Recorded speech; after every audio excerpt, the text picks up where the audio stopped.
YouTube, welcome your beautiful faces back to another video. In today's video, I'm going to be showing you a few of my games, okay? On this channel, I show you the bad, the ugly, the good, the brilliant, I don't know. Brilliant's maybe a stretch, never really brilliant. But today I'm going to be showing you some somewhat good games, okay? I'm going to be showing you 3 games recently I've played that I think I've actually played quite well in. I mean, quite a rarity, so feel the need to share it. In this video, you might learn some things. You might be able to teach me some things, okay? If you're an intermediate player, you might learn some things, okay? If you're an advanced player, please comment down below some advice for me, okay? So this is a bit for everyone. If you're a beginner, there will be stuff too. So guys, your job, either learn something or teach me something, okay? Comment down below some great ideas. Okay. Without further ado, like, comment, subscribe. Let's jump into this first game review. Okay guys, so game number 1. As you can see, I have the black pieces. Now, the opening in chess I would argue is like the most important part of the game. I mean, you obviously have the 3 phases, the opening, the middle game and the end game. I would argue the opening is the most important. I mean, obviously you cannot win the game in the opening, or you can, but only if your opponent really messes up. But you can definitely lose it. I mean, you can get yourself into some really bad positions, so make sure the openings you're playing you're comfortable with, okay? Make sure you game review your games and you look at the first 10 moves and the engine's happy with what you're playing, okay? Make sure you know what you're playing. There's loads of videos on my channel, on other YouTube channels, or books you can buy to learn some openings. But enough of that. My opponent plays e4. I play e5. We get knight f3 and knight c6. Now my opponent has like infinite options here. I mean, they can go into like a Scotch, they could play a Ponziani, they could play an Italian or a Spanish. There are so many options. My opponent opts to play the Scotch.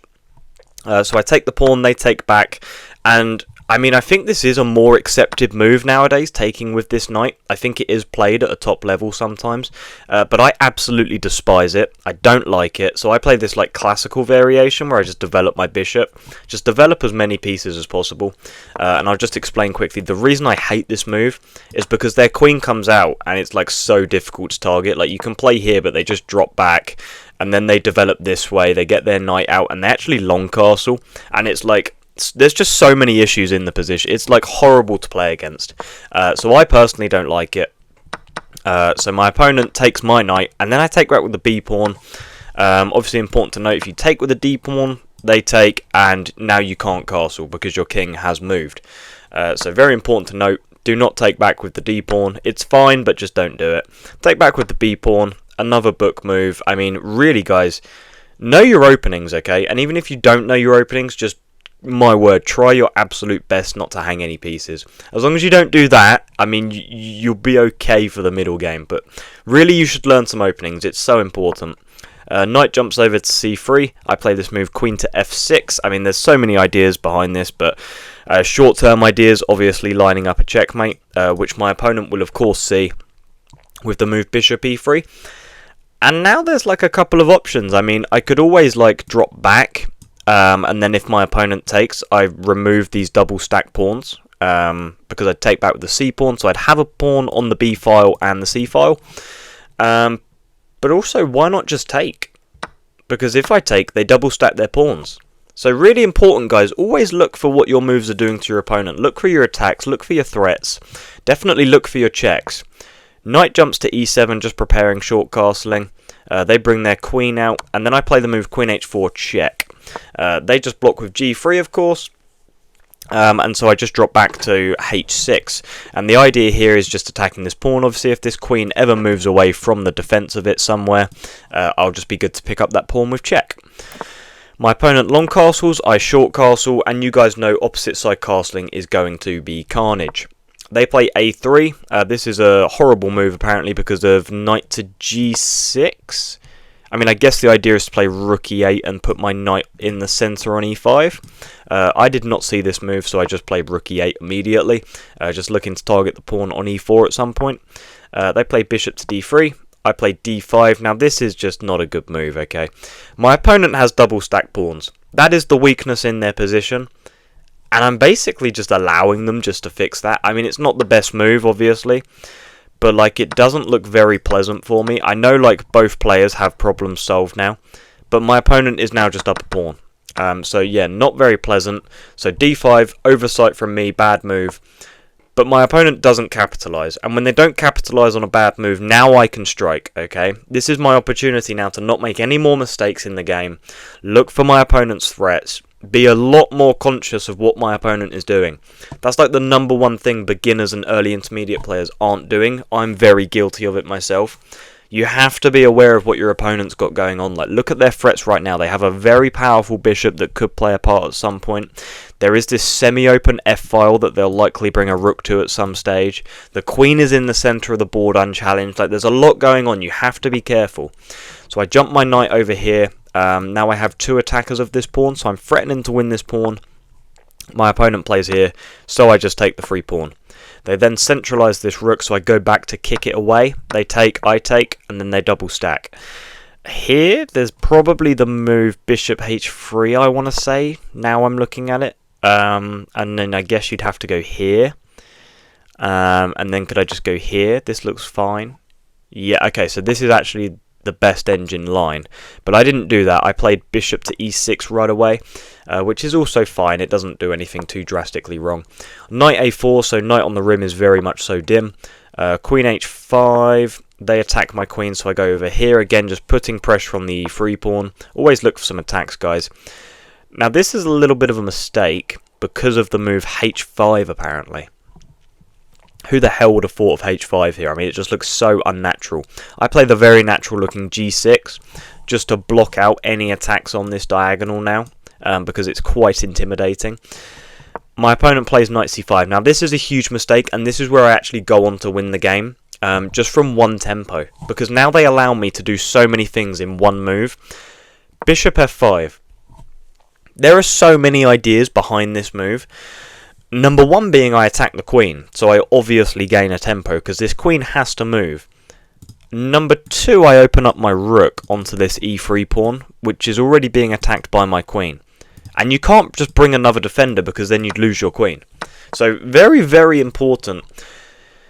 Always look for your opponent's moves. I mean, if my opponent just saw the very obvious bishop f5, like, there's no other move. This is the most natural looking move in the world.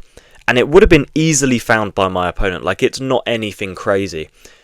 If my opponent was just thinking, okay, let me just take a second here. What is Max Chess 2003 looking to play? And it's clearly bishop f5. So guys, always be aware of your opponent's moves. That is the theme of this video. We get queen d4. I pick up the free pawn like this. The idea here is, like, if, I don't know, let's just say, what could you play? Let's say you just go here. Well, then I actually just have mate with a double check. That's why I took with the rook. My opponent obviously sees that and plays the move queen d2. I bring the rook to double stack, and then my opponent blunders mate in 2. And I'm not going to miss mate in 2. I give a check, they take, and I take back. And the queen obviously cannot take because of this pin. So a really nice tactical find to win the game. But I mean, you guys saw there was really nothing crazy. Just don't blunder any pieces and be aware of what your opponent's doing, and you're going to be just fine. Okay guys, so I've showed you a game with the black pieces defending against e4, so it's only fair I show you guys that I'm also trying to expand my repertoire. So I'm going to show you a game where I play against d4 now, as opposed to e4. So I play d5, and my opponent goes for this Queen's Gambit. I absolutely despise accepting the Queen's Gambit. It just feels like my opponent gets like a monster centre, and I'm not about that life. So I play the move c6, which is known as the Slav. I'm very comfortable in the Slav, guys, and it's really important to play openings you're comfortable in, because it really does set you up for the middle game. I mean, even if you're not comfortable, just make sure you're investing your time properly, because the opening, like I say, is so important. Here my opponent just plays knight f3, so I play knight f6, we get knight c3, and then the bishop comes out to f5. You'll notice me and my opponent are blitzing out these moves, and that's because we know the theory, okay? We know these moves are widely accepted and they're okay. Bishop comes out. Now I should probably play e6 here to open up my bishop, but I play the move knight to d7, which slightly hinders me in the middle game, and we will get to that. So not the most accurate, but that's fine. E3 is played. I play the move e6 now. Bishop comes out. Important to note, I didn't want to take just because then they develop their queen with a tempo. And I can't just like do nothing and do this, because this is very uncomfortable for black. So I just move my bishop back. And now if you take, which they do, I open up my H file, And now it's like you can't short castle because then my rook is on this open h-file. But they do short castle, which I think is just crazy. Like, I know the bishop and knight are doing a really good job currently of defending, but it's not so clear, man. It's not so clear. So I take this d-pawn, which is actually such a deep-rooted idea. Like, I take this d-pawn to get my bishop over to this square, and that's why having my knight here is a little bit of a hindrance, like I said earlier. Obviously, if I just go here now, which opens up my queen, so my bishop can go here, they have c5, so I just have to go back. So it's like, that would be a bad idea. So first, important to note, I have to take the pawn. So always important, guys, plan ahead, look at what your opponent can do in the position. And now I can play the move knight to b6, which means I can set my bishop up on this diagonal.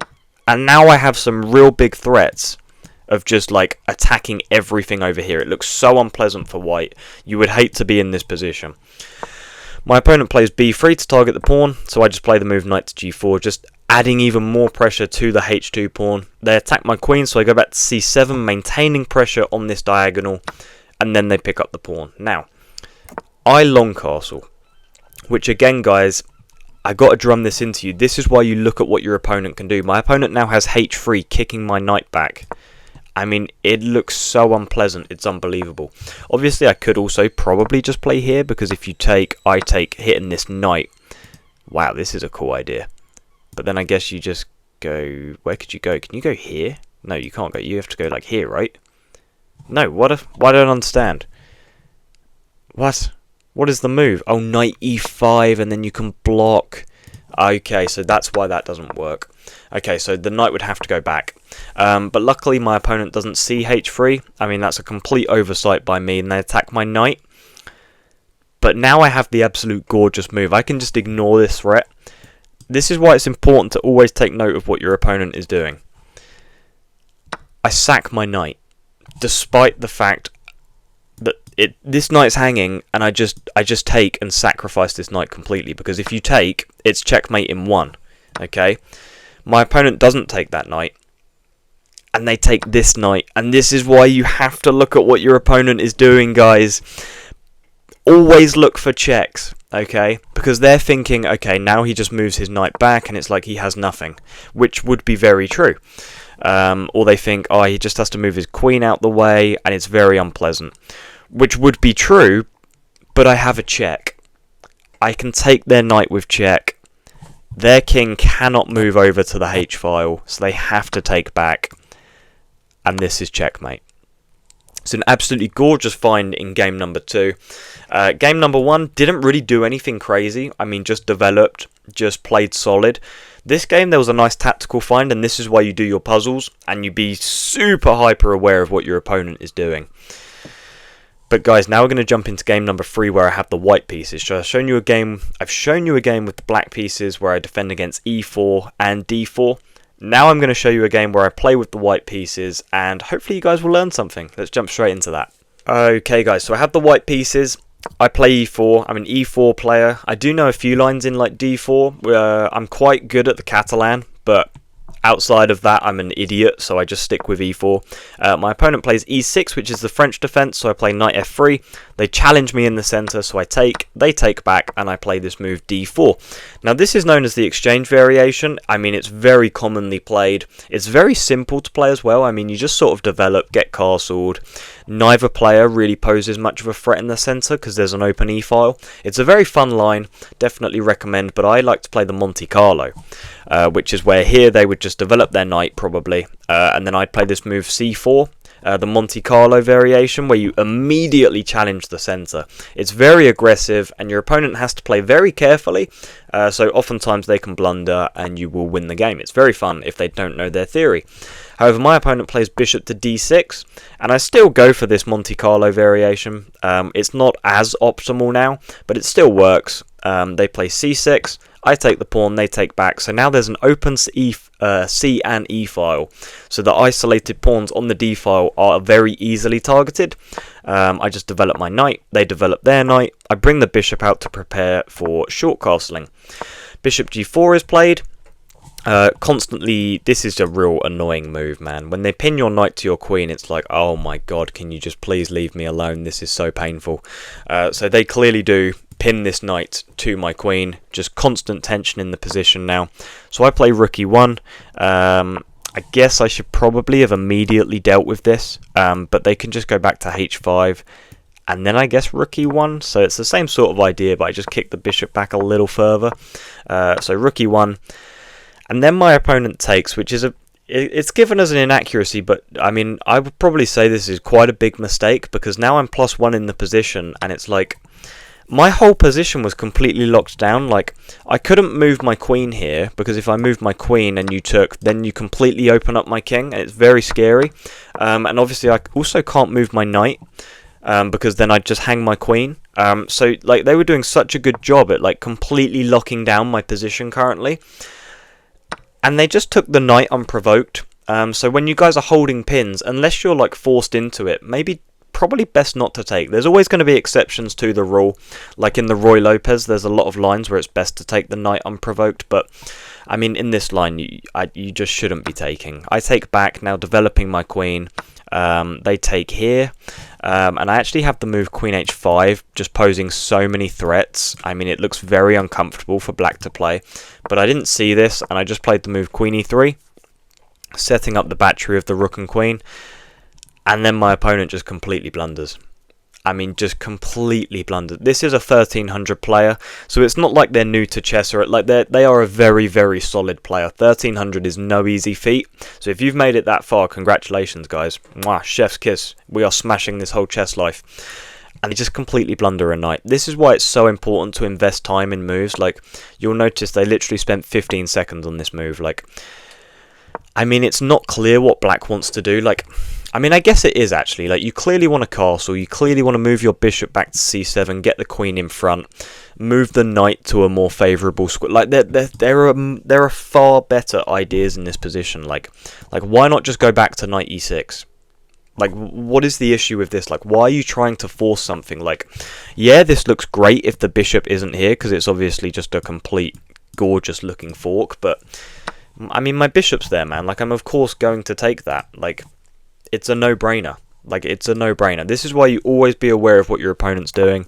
They short castle. I slide my queen over to d3 to set up mating threats. Knight g6 is played. I wonder if I could have just lashed out with, I mean, obviously not h4 actually right away, because then the queen would just take, but just put as much pressure on this knight as possible. I pick up the free pawn. Really important to note, you have to be careful when doing this, because sometimes discovered checks are a thing.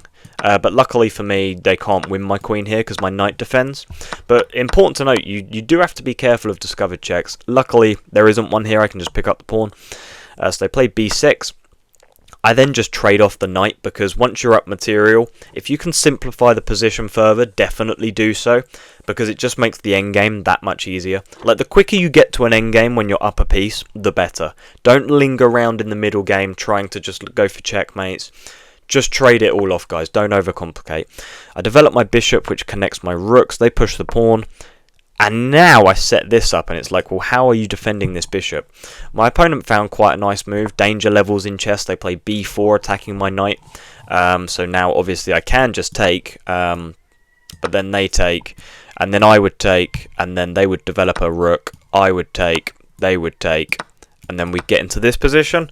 Didn't look overly appealing to me, so I move my knight to attack the bishop. They go back, and I make this trade. I mean, I don't know why they didn't develop their rook, but they decided to take with the bishop. Fair enough. It's a strange looking move, but whatever. It now allows bishop c5 though, attacking the rook and the pawn, so they have to move the rook, so I pick up the pawn.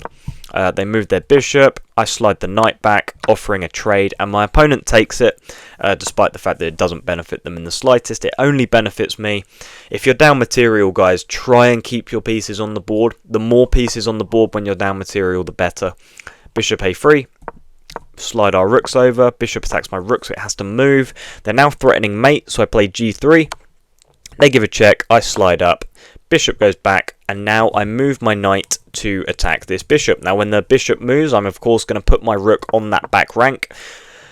They defend, and here I find a move I'm very proud of, which is knight to c7. I mean, just completely hanging my knight, but if you take, I take with check. And this is the position we reached, but also just to go over it a little bit more, If you just move your rook back out the way of the knight, well, the bishop's there to take, and we get into a line like this, which is very unpleasant again. So yeah, they take the knight, I take the rook, and then I go here, attacking the pawn and the bishop, and they decide to defend the pawn, sorry, which I thought was a bit strange. So I pick up the bishop, and in this position my opponent just resigns, because I'm just going to go make like 5 queens and win the game. So guys, the key theme of this video was to learn your openings. Opening theory is so important. I mean, it sets you up drastically for the end game, for the middle game. And also, please guys, look out for what your opponent is doing. I mean, so many times in these 3 games, my opponents just simply weren't better than me. I mean, they probably are better than me, let's be honest, but they just weren't aware of what I was doing. They didn't know what moves I was playing. They didn't know the ideas I was looking for. So it's really important to, 1, set up your own attacks, your own threats, your own checks, your own all that jazz. But also, please be aware of what your opponent's doing, guys, so you can best defend, best counter-attack, whatever it is in the position. It will drastically improve your game. If you did enjoy this video, please be sure to smash that like button and subscribe, and I will see you in the next one. Goodbye.